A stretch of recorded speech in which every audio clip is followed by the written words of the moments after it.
आता स्टेशनवरती कमीत कमी 40 ते 50 गाड्या जातात बघा. आता मी रोजच बघते 40 ते 50 गाड्या जातात, परंतु 40 ते 50 गाड्या जातात त्याच्यामध्ये पण डिफरंट फरक आहे.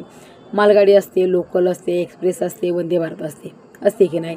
मग कोणतीही रेल्वे म्हणा ती आपल्याला कोणत्या ना कोणत्या मार्गाने आपल्याला आपल्या मार्गावर पोहोचवतेच. कुणी मजुरी करण्यासाठी जातं, कुणी आपल्या व्यक्तींना भेटण्यासाठी जातं, तर कुणी देशावर लढण्यासाठी बाहेर जातं. म्हणजे प्रत्येकाचे ज्याचे कामाचे धोरण आहे त्या टायमानुसार माणूस रेल्वेतून प्रवास करतो. बरं, असं तर म्हटलं की रेल्वेचा प्रवास करताना फर्स्ट क्लास आला, लेडीज फर्स्ट क्लास आला, जनरल आला, म्हणजे प्रत्येकाचे डिफरंट फरक असतात. तसंच माणसाचं आयुष्यसुद्धा तसंच आहे. दिसतं आणि सर्व माणसाचं आयुष्य एकदम सेम दिसतं. काय एकदम सेम दिसतं. मोठ्याला वाटतं आणखीन मोठं झालं पाहिजे, गरीबाला वाटलं मी मोठा झाला पाहिजे, गरीब मी राहिलो नाही पाहिजे. म्हणजे मालगाडी आहे, तिला बघून सुद्धा माणसाला वाटतं अरे या मालगाडीतून मी प्रवासच केला पाहिजे, कारण की मी कुठेतरी पोहोचणार आहे. लोकल दिसली तरी आपल्याला काय वाटतं मी याच्यातून प्रवास केला पाहिजे, मला कुठेतरी जायचं आहे. म्हणजे असं मालगाडीतून जो प्रवास करतो त्याला वाटतं लोकलमधनं प्रवास करावं, लोकलमधनं जो प्रवास करतो त्याला वाटतं मी एक्सप्रेसमधून प्रवास करावं, आणि एक्सप्रेसमध्ये जो प्रवास करतो त्याला वाटतं मी वंदे भारतमधून प्रवास करावं. म्हणजे माणसाची अपेक्षा अशी वारंवार वाढत जाते.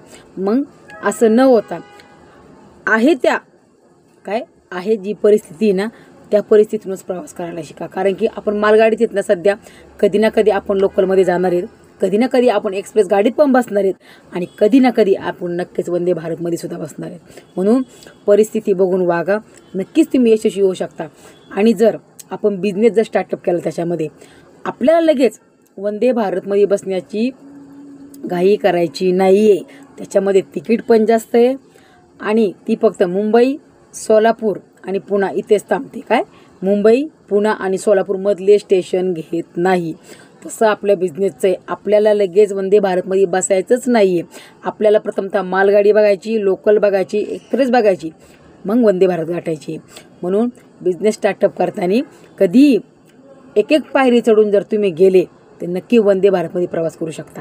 म्हणून बिझनेस करा आणि सक्सेसफुल व्हा. कारण की आत्मनिष्ठांना भेटण्यासाठी जर आपल्याला जायचं असेल वंदे भारतनं तर पहिली मालगाडीतनं प्रवास करावा लागणार आहे. त्यातून आपल्याला कुणीतरी हसन याचा विचार करायचा नाही. नंतर लोकलने प्रवास करायचा जनरल डब्याने. त्याच्यामध्ये जर तुम्हाला असं वाटत असेल तर अरे बापरे मी फक्त लोकलनेच प्रवास करतोय, मला एक्सप्रेस प्रवास करायचा होता, लोकांनी हसू द्या, लोक हसायलाच असतात, पोसायला कोणीही येत नाही. म्हणून बिझनेसमध्ये तुम्ही प्रत्येक पायरी पार केली ना तरच तुमचा बिझनेस आहे. लगेचच्या लगेच वंदे भारतमध्ये बसायची आपल्याला घाई करायची नाही. असं जर तुम्ही केलं तर तुम्ही वंदे भारतमध्ये पण बसू शकणार नाहीत, तर लोकलमध्ये पण बसू शकणार नाहीत, तर एक्सप्रेसमध्ये पण बसू शकणार नाहीत. म्हणजे तुम्ही प्लॅटफॉर्मवरच राहता. म्हणजे एक मला तुम्हाला सांगायचं विशेष आहे की प्लॅटफॉर्म हे सारखेच असतात, बरोबर आहे की नाही.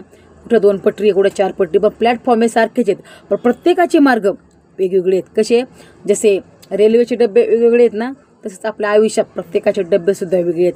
आपण कोणत्या डब्यावर बसू आणि कोणत्या डब्यावर खाली येऊ हे आपल्याला सुद्धा सांगता येत नाही. शेवटचा प्रवास हा आपला कोणत्या डब्यात आहे हे कधी सांगता येतं का? म्हणून नाही. म्हणून हसा खेळा, पण इतका स्ट्रगल करा की आपण गेल्यावर सुद्धा आपलं नाव काढलं पाहिजे, ते बी कीर्तिवान व्यक्ती म्हणून. काय कीर्तिवान व्यक्ती म्हणून. एक म्हणे बाबा, कुणी समजा गेलं जगातून तर आपण सहज म्हणतो मूर्तिलान होती, बरीच कीर्तिमान होती. असंच आपल्याविषयी सुद्धा कोणीतरी म्हटलं पाहिजे, कुणाच्या डोळ्यात 2 थेंब तरी पाणी आलं पाहिजे. म्हणून यशस्वी होण्यासाठी जेवढा स्ट्रगल आहे तेवढा स्ट्रगल करा आणि यशस्वी व्हा. बिझनेस ही अशी गोष्ट आहे, काय बिझनेस ही अशी गोष्ट आहे, तुम्ही जर करायला गेले तर अवघडपण आहे आणि करायला गेले तर सोपेपण आहे.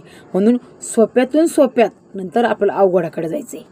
काय म्हणून बिझनेसमध्ये सक्सेस व्हा आणि सक्सेसफुल होऊन दाखवाच. कारण हसणारे लोक तुम्हाला पोसायला कधीच येत नाहीत.